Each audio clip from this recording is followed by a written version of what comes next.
Hey everyone, if your Chrome extensions are not working properly in 2026, like crashing, freezing, or breaking each other, this is usually caused by extension conflicts. In this video, I'll show you how to fix Chrome extensions conflicts step by step. First, identify when the issue started inside Google Chrome. Usually, a recently installed extension is the main cause of the conflict. Next, disable all extensions at once.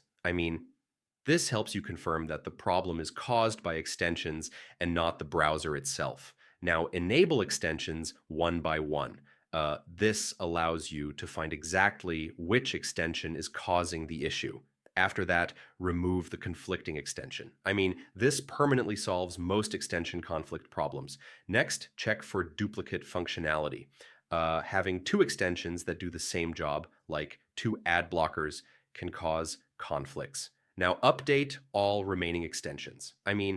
Outdated extensions often create compatibility issues with each other. Finally, restart your browser and test everything.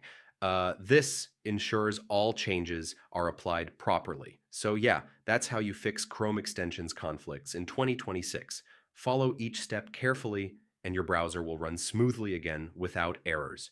And if this helped, don't forget to check out more Chrome tutorials for fast and easy fixes. Hey everyone.